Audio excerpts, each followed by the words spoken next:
Hi friends, welcome back to my channel. Today I wanted to do a VR to April from Tarot and Witchery about deck FOMO.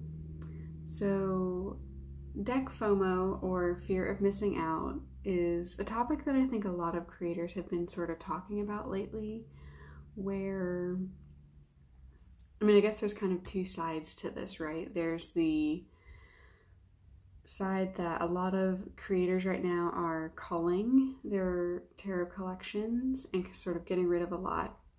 But there's also this discussion about how we got to that place in the first place, about like having an overwhelming number of decks, the feelings that kind of come with that, getting to the root of why it got that way, but also the feelings that come with,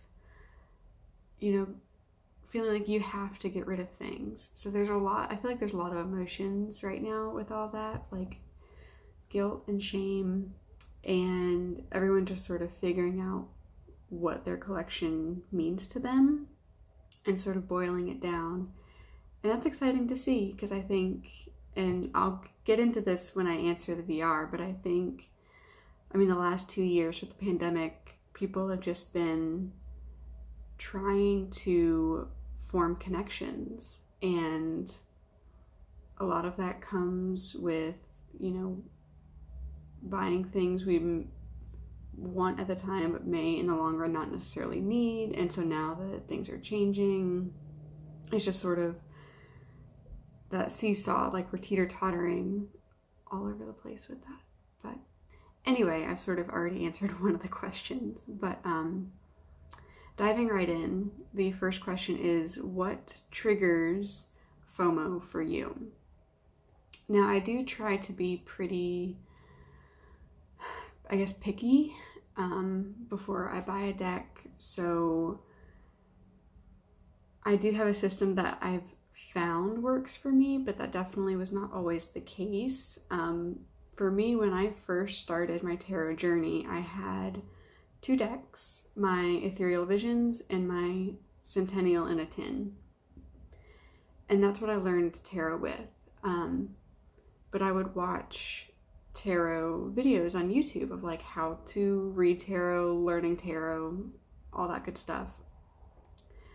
And that sort of led me into the tarot tube world with all the creators, all the hauls, all the flip throughs, and that definitely made me feel like I wasn't a good reader unless I had a variety of tarot decks, which is not the case. You can be an amazing tarot reader with just one deck, but I personally have found that balance where I do like some variety, but I don't like too many decks, because then I just get overwhelmed. But for me, it was seeing all of these super popular content creators doing lots and lots of flip throughs, reviews, hauls, like all that. And being a new reader, it was overwhelming. And I just felt like, oh, this person is such a, big content creator. I need more decks to be like them, which boils down to me wanting to connect with the person who loves that deck. So it's not just, oh, I'm seeing all of this content thrown at me. That's like one part of it, but taking it a step further, it's me wanting to forge a connection with the person on the other side of the screen. And if they love this tarot deck or this oracle deck and have nothing but good things to say about it, and I want to connect with them or be more like them, then surely I'll like this deck too, right? So that definitely was the issue early on for me, is like I was seeing all these creators that I wanted to be like, and all these readers that I wanted to be like or be friends with, or whatever that feeling is. And I thought that I had to have the same deck collection that they did. And again, this was, 2020, so peak of the pandemic. I wanted connection with people. And social media is a great way to connect with people, but in this case, it led me to feeling like I wanted or like I needed a lot of decks when that wasn't the case. Fortunately, I'm not a very impulsive person, so like I ended up having a huge list of like 20 different decks on my phone that I wanted to buy. And I remember getting to that point and I showed my partner and they were like, "Oh, that's a lot." And I was like, "Oh yeah, but they're all different, blah blah blah." And luckily I don't think I ended up buying any of them. And then I figured out what process works for me, but looking back, I'm like, I don't even have 20 decks altogether now. And the fact that I wanted that much, it shows me how much FOMO really did influence me as a new tarot reader. So, and I guess the other layer of what triggers FOMO for me is this idea of kind of going back to the idea of this reader that I want to be, or this idea of the reader that I should be. So like my fantasy self, my fantasy self wanted, all of the, what are they called? I'm drawing a blank. Where it takes, pre-existing, that's the word. I kept thinking prehistoric, and I'm like, that's not the right word. Pre-existing art decks. Because I love old-timey art, and I wanted to like have this certain aesthetic as a tarot reader, but when I would try those decks, they just don't work for me. So this idea of the reader that I think I should be in my head definitely does influence FOMO for me, because like if I see a deck and I think, oh, I need that to be a better reader, that is where I get into trouble sometimes. So wanting connections, seeing other people rave about a tarot deck, and this idea of fantasy self is definitely what triggers FOMO for me. Question number 2, what deck purchases do you regret? There have been decks that I have bought and ended up not working out, or even have been gifted and ended up not working out. But I don't regret a single one of those, because they all taught me something. They taught me that I should not impulse buy a deck. They taught me to, think about what I want from a deck before I buy it, and that has sort of led me to the system of questions that I've created before I buy any sort of tool, whether it be a book, a tarot, an oracle, anything. I ask myself certain questions to see if I just want it for like an aesthetic reason, or if it's actually going to add something to my practice. So even though there are decks that I have rehomed, all those decks I either used for a time and did enjoy, or I didn't enjoy them, and that just helped me learn what I want to look for in a tarot deck. So I don't regret any of them. Question number 3, how do you set limits for yourself? So I kind of touched on this, but I do keep a list of all of like my wish list on my phone. Right now it is no tarot decks, but it's all books, because I'm trying to sort of dive deep with what I have instead of adding more variety. But that is just what it looks like right now. Always subject to change, but I keep a list on my phone. And I ask a series of questions before I buy or rehome a tarot deck, and I'll leave that up in the cards somewhere.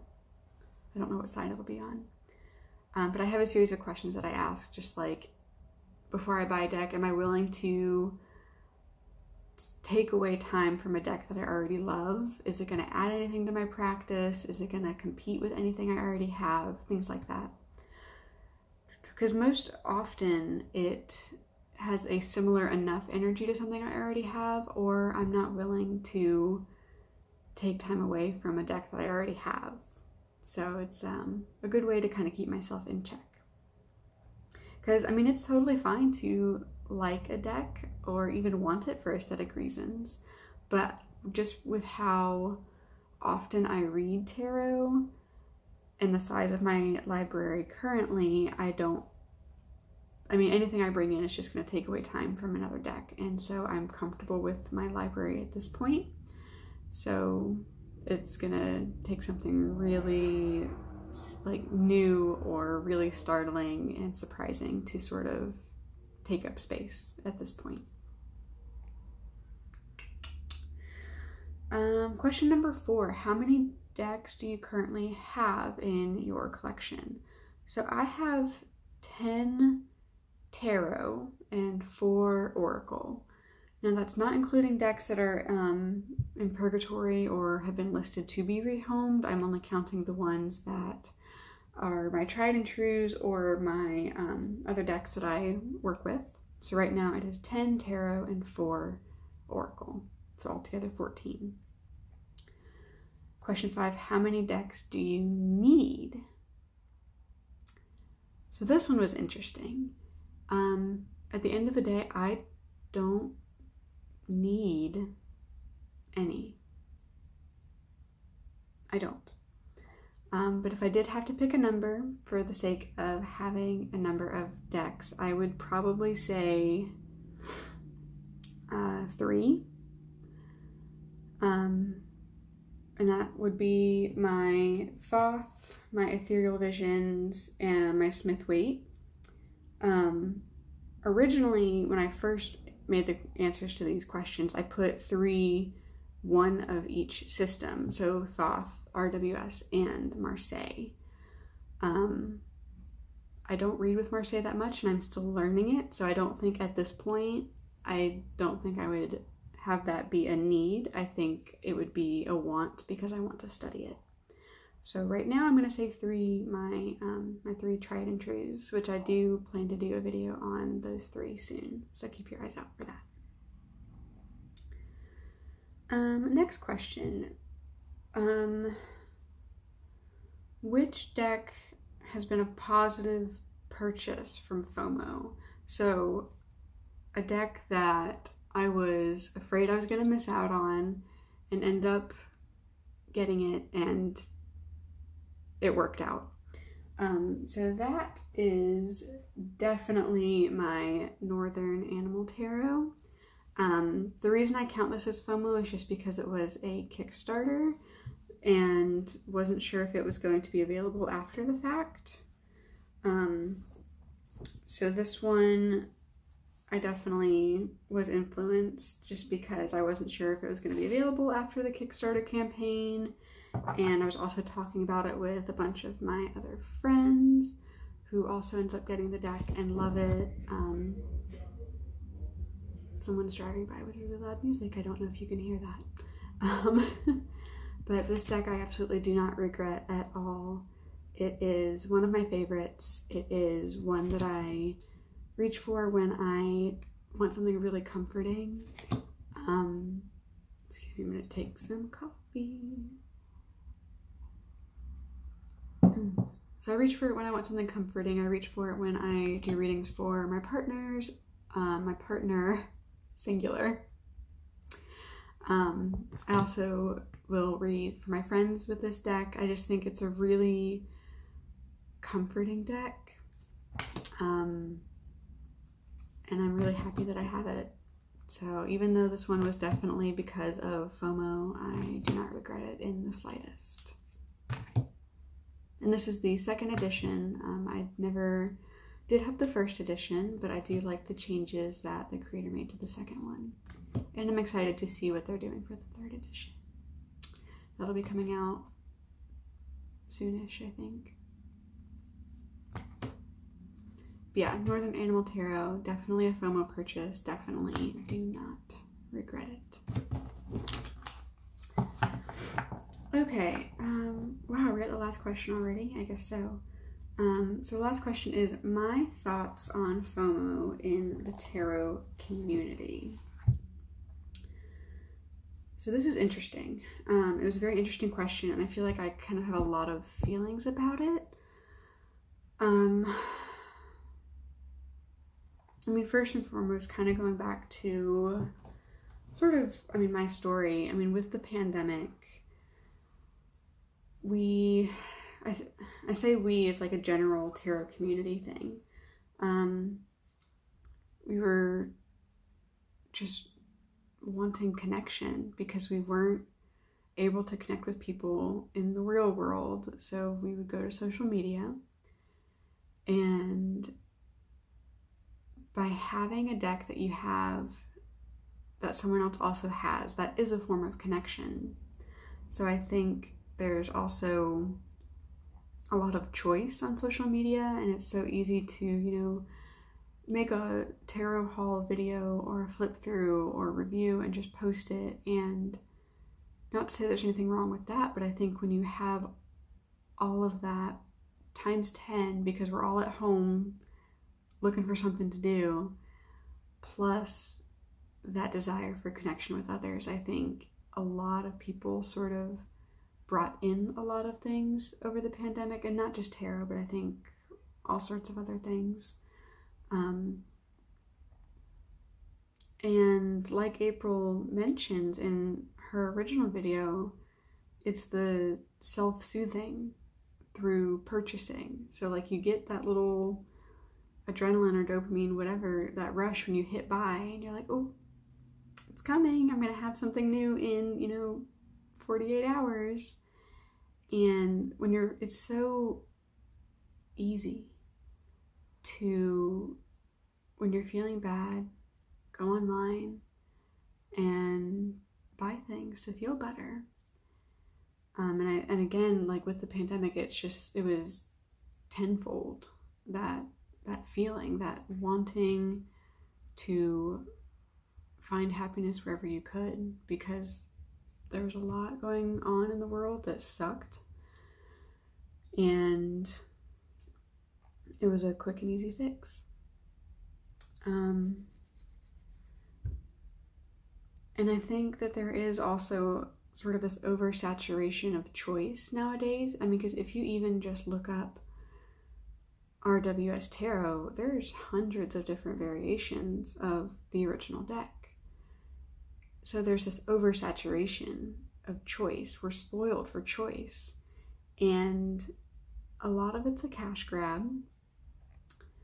And it's just feeding consumerism. And it's feeding this soothing of purchasing mindset and like psychology. Like you go online and you look up tarot deck, and you could spend days looking for the perfect deck.